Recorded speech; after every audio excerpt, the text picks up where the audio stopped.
नमस्कार, मैं हूं इंद्र मोहन। आप देख रहे हैं बिहार तक पर बिहार किसका। बड़ा सवाल है क्योंकि एनडीए में लगातार उठापटक चल रही है। एलजेपी अपने सीटों की डिमांड को लेकर अड़ी हुई, लेकिन अब ऐसा लग रहा है कि एनडीए के घटक दलों में आम सहमति बनती हुई नजर आ रही। बीजेपी नेता और बिहार प्रभारी भूपेंद्र यादव ने कहा है कि यह विधानसभा चुनाव जेडीयू, बीजेपी और एलजेपी साथ होकर लड़ेगी और साथ ही हम पार्टी जो जेडीयू की अलायंस है वो उसके साथ चुनाव लड़ेंगे नीतीश कुमार की अगुवाई में। मुख्यमंत्री नीतीश कुमार जी के नेतृत्व में मजबूती के साथ चुनाव में उतरेगा। पार्टी अध्यक्ष द्वारा पार्टी के वरिष्ठ नेताओं को गठबंधन के अपने सहयोगी दलों से बातचीत करने के लिए नामित किया है। हम आज और कल 2 दिनों में इस बातचीत की पूरी प्रक्रिया को पूरा करेंगे और बिहार में भारतीय जनता पार्टी, जदयू और लोजपा तीनों पार्टियां मिलकर के इस चुनाव को लड़ेंगे। उसके साथ ही जदयू के साथ जो उनके सहयोगी भी आए हैं, जितिन राम मांझी जी, उनकी पार्टी भी जदयू के साथ है और हम बिहार में पुनः एक बार एनडीए गठबंधन के साथ 3/4 बहुमत से चुनाव को विजय प्राप्त करेंगे। नीतीश जी उसके मुख्यमंत्री रहेंगे। आपको बता दें कि चिराग पासवान की तरफ से लगातार ये डिमांड की जा रही है कि उन्हें सम्मानजनक सीटें मिले।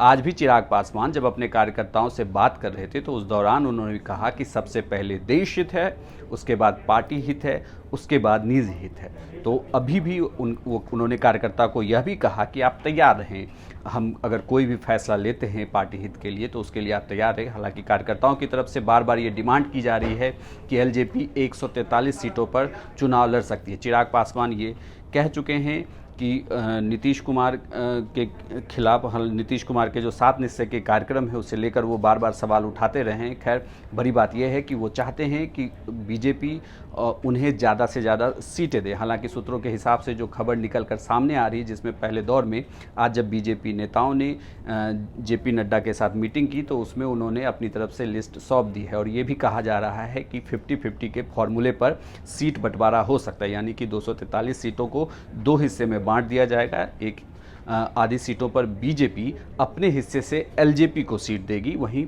दूसरी तरफ जेडीयू अपने हिस्से से हम पार्टी जो जीतन राम मांझी की पार्टी है उसे सीट देगी। लेकिन एलजेपी की लगातार डिमांड है कि उन्हें सम्मानजनक सीटें मिले। हालांकि बार बार जेडीयू के नेता ये कहते रहे हैं कि एलजेपी बीजेपी की अलायंस है, बीजेपी उन्हें अपने हिस्से से सीटों को एडजस्ट करेगी, लेकिन एलजेपी बार बार ये कह रही है कि उन्हें एक सम्मानजनक सीट मिले। और आज जब वो अपने कार्यकर्ताओं से बातचीत कर रहे थे उस दौरान जो चिराग पासवान के तेवर थे उससे यही लग रहा था कि अगर उन्हें सम्मानजनक सीटें नहीं मिलती है तो वो बड़ा फैसला ले सकते हैं। लेकिन भूपेंद्र यादव के बयान से तो यही लगता है कि फिलहाल बातचीत सही स्टेज पर है, बातचीत चल रही है और एनडीए में कुछ ही दिनों के अंदर, ये कहा उन्होंने कि 1-2 दिन के अंदर ही सीटों का ऐलान हो जाएगा, क्योंकि कल से फर्स्ट फेज़ के नॉमिनेशन शुरू होने वाले हैं और इसके लिए कैंडिडेटों का चयन जरूरी है और पहले फेज़ में जिन सीटों पर चुनाव होने वाले हैं उसके लिए सीटों का बंटवारा एनडीए करने के लिए दिल्ली में लगातार एनडीए के घटक दल बैठक कर रहे हैं। हर घटक दल अपने अपने उसके